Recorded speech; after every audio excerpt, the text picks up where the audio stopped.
Assalamualaikum warahmatullahi wabarakatuh.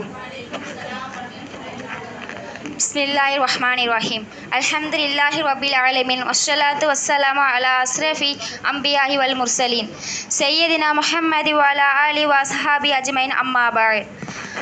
அல்லாஹ்வின் அன்பும் பேரருளும் அவனின் மற்றா கருணையும் கண்மணி நாயம் ஸல்லல்லாஹு அலைஹி வஸல்லம் அவர்கள் மீதும் அவர்கள் குடும்பத்தினர்கள் மீதும் அவர்களின் வழிவந்த சத்திய சஹாபாக்கள் தாபீன்கள் தாபீன்கள் அவுலியாக்கள் நாதாக்கள் சுஹதாக்கள் மற்றும் இந்த சங்கை மிக சிறப்பான அவையில் குழுமிருக்கும் நம் அனைவரின் மீது என்று நின்று நிலவட்டுமாக. ஆமீன். இன்று நாம் சிந்திக்க போகும் தலைப்பு மிகவும் எளிமையானதாக தோன்றலாம். அது நம்முடைய ஈமான், தக்குவா, அமல்கள் மற்றும் அருமை வெற்றியை தீர்மானிக்கும் ஒரு ஆழமான ஒரு கேள்வியாகும். அதுதான் எனக்கு கொடுத்த தலைப்பு, தனிமையில் நீ உன்னோடு யார். இந்த கேள்வியை நம்ம மற்றவங்க கிட்டலாம் கேட்க தேவையில்லை. நம்மளே நம்ம இதயத்தில் இந்த கேள்வியை கேட்கணும். நம்ம தனிமையில் எப்படி இருக்கோம், எல்லோரும் முன்னாடி நம்ம எப்படி இருக்கோம் அப்படின்னு.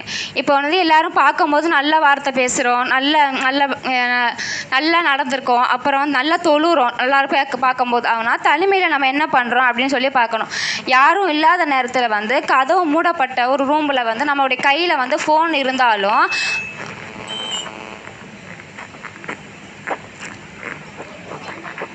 நம்ம கையில் ஃபோன் இருந்தாலும் நம்மளுடைய கண்களும் நம்மளுடைய இதயமும் செயல்களும் அல்லாவுக்காக பிடித்ததாக இருக்கா அப்படின்னு சொல்லி பார்க்கணும். நம்ம நினைப்போம் நம்மளை யாரும் பார்க்கலை அப்படின்னு சொல்லி நினைப்போம்.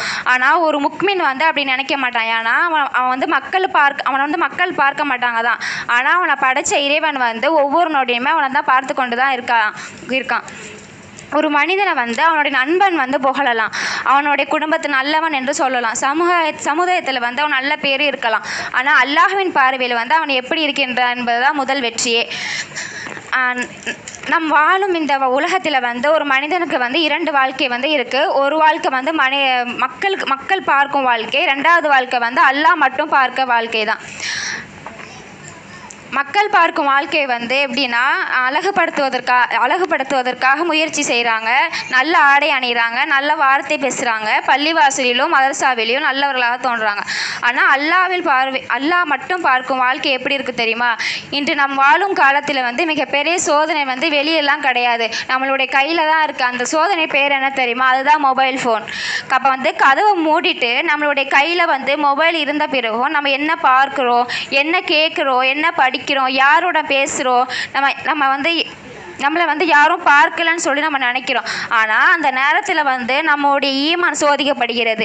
அந்த நேரத்தில் நம்முடைய தக்குவா அளக்கப்படுகிறது. அந்த நேரத்தில் தான் நம்மளுடைய உண்மையான குணமே நம்மளுக்கு வெளிப்படுகிறது.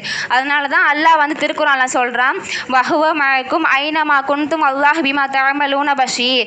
நீங்கள் எங்கே இருந்தாலும் அவன் உங்களோட நிற்கின்றான், நீங்கள் செய்கின்ற அனைத்தையும் அல்லாஹ் பார்த்து கொண்டிருக்கின்றான்.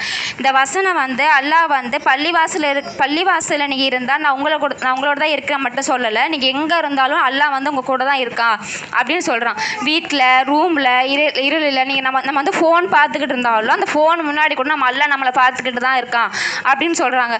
இந்த உணர்வு ஒரு முக்மீனின் இதயத்தில் இருந்தால் அவன் தனிமையில் கூட பாவத்தை செய்ய துணிய மாட்டான். நபி ஸல்லல்லாஹு அலைஹி வஸல்லம் அவங்க சொல்கிறாங்க, நான் என் உம்மத்தில் சிலர் அறிவேன், அவர்கள் மறுமை நாளில் திஹாமா மலையை போன்ற நன்மைகளுடன் வருவார்கள், ஆனால் அல்லாஹ் அவற்றை தூசியாக மாற்றி விடுவான்னு சொல்கிறாங்க.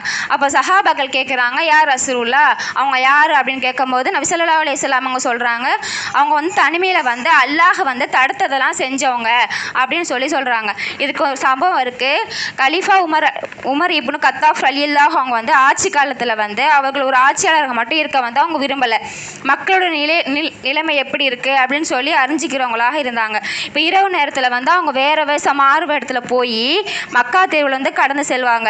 ஏன்னா ஆட்சி காலத்தில் யாராவது கஷ்டப்படுறாங்களா, சிரமப்படுறாங்களா, இல்லைனா அவங்களுக்கு அநீதி நடக்குதான்னு சொல்லி பார்க்குறதுக்காக போவாங்க. அப்போ போகும்போது ஒரு வீட்டு பக்கம் ஒரு பேச்சு குரல் கேட்டுச்சு. அப்போ பேச்சு குரல் ஒரு தாயும் ஒரு மகளும் பேசி கொண்டிருக்காங்க. அந்த தாய் அந்த மகள்கிட்ட சொல்கிறாங்க, இந்த பாலில் நீ தண்ணி கலந்துரு, இந்த தண்ணி கலந்துச்சுன்னா இந்த பால் நிறைய ஆகிடும், அப்போ விற்றா நம்மளுக்கு லாபம் அதிகமாக இருக்கும் அப்படின்னு சொல்லிட்டு அந்த அம்மா சொல்கிறாங்க. அதுக்கு அந்த மகள் சொல்கிறாங்க, அந்த மகள் சொல்கிறாங்க, அமீருல் முக்மின் உமர் ரலியல்லாஹு அவங்க வந்து பாலில் தண்ணீர் கலக்கக்கூடாதுன்னு உத்தரவிட்டுருக்காங்களாம்மா, அது நான் அதிகமாக செய்யணும், நான் செய்ய மாட்டேன், இது தவறுன்னு சொல்கிறாங்க. அதுக்கு அந்த தாய் சொல்கிறாங்க, இந்த இரவில் தான் உமர் இல்லைல்ல, உமர்லாம் நம்மளை பார்க்கலல்ல, நீ வந்து தண்ணியை ஊற்று, நம்மளை தான் யாரும் பார்க்கல அப்படின்னு சொல்கிறாங்க. அதுக்கு அந்த மகள் சொல்கிறாங்க, உமர் தான் நம்மளை பார்க்கல, ஆனால் உமர் பார்க்கலன்னு சொல்லிட்டு அது உண்மை தான், ஆனால் உமரை படைச்ச இறைவன் நம்மளை பார்த்துக்கிட்டு இருக்காங்களாம்மா அப்படின்னு அந்த மகள் வந்து சொல்கிறாங்க. அப்போ வந்து மனிதர்களை ஏமாற்றவும் முடியாது, மனிதர்களை வந்து ஏமாற்ற முடியும், அல்லாஹ் வந்து எப்பயுமே ஏமாற்ற முடியாது. நான் இந்த பாவத்தை வந்து செய்ய மாட்டேன்னு சொல்லிட்டு அந்த மகள் வந்து சொல்கிறாங்க. அப்போ அந்த வார்த்தையை வந்து உமர் ரலியல்லாஹு அவங்க கேட்டக்கப்புறம் ரொம்ப மகிழ்ச்சியாகி அழுகுறாங்க. அழுவிட்டு அல்லாஹ்ட்ட வந்து சொல்கிறாங்க, இந்த உலகத்தில் வந்து இப்படியும் ஒரு இரையச்சம் உள்ள ஒரு பெண் இருக்காங்களா அப்படின்னு சொல்லி அல்லாஹ் வந்து புகழ்கிறாங்க. அப்போ மறுநாள் வந்து அந்த வீட்டை பற்றி விசாரிக்க சொல்கிறாங்க. அந்த வீட்டை பற்றி விசாரிக்க சொல்லும்போது அவங்க வந்து ரொம்ப ஏழையான குடும்பமாக இருக்காங்க.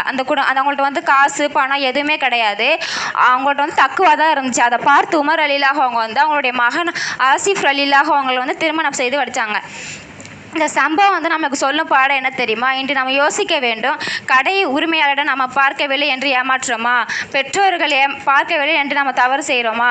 ஆசிரியர் பார்க்கவில்லை என்று நம்ம பொய் சொல்கிறோமா? யாரும் பார்க்கவில்லை என்று நம்ம மொபைலில் வந்து ஹராமானவற்றை வந்து நம்ம பார்க்குறோமான்னு சொல்லி பார்க்கணும்.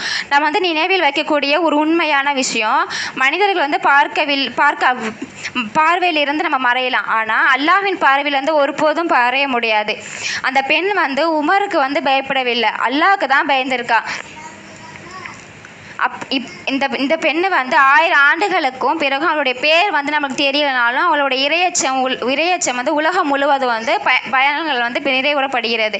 நம்ம ஒவ்வொருவருமே நாமே கேட்க வேணும், நம்ம வந்து யார் அப்படின்னு, நம்ம வந்து தனிமையில் வந்து நம்ம எப்படி இருக்கோம் அப்படின்னு சொல்லி. மனிதர்கள் வந்து பார்க்காத நேரத்தில் வந்து அவன் செய்கின்ற செயல்கள் வந்து அல்லாஹ்க்கு மகிழ்ச்சியாக இருப்பானா? இந்த கேள்வி வந்து இந்த கேள்விக்கான பதில் தான் நம்முடைய உண்மையான ஈமானின் அளவுகோலாகும். மனிதர்களிடம் வந்து நம்ம நல்ல பேர் வாங்குவது வந்து முக்கியம் கிடையாது, அல்லாஹ்விடம் வந்து நல்ல பேர் வாங்குவது தான் வெற்றி. நம்ம அனைவரும் இன்று முதல் ஒரு முடிவெடுப்போம், மக்கள் இல்லாத இடத்திலும் அல்லாஹ் என்னை பார்த்து கொண்டிருக்கின்றான் என்று உணர்வோடு வாழ்வோம். அல்லாஹ் நம் வெளிப்படையான வாழ்க்கையும் மறைவான வாழ்க்கையும் சீர்திருத்தி தனிமையிலும் அவனை அஞ்சும் அடியாராக நம்மை அனைவரையும் ஆக்குவானாக. வாஹிரு தாவானா அல்ஹம்துலில்லாஹி ரப்பில் ஆலமீன். அஸ்ஸலாமு அலைக்கும் வரஹ்மத்துல்லாஹி வபரகாத்துஹு.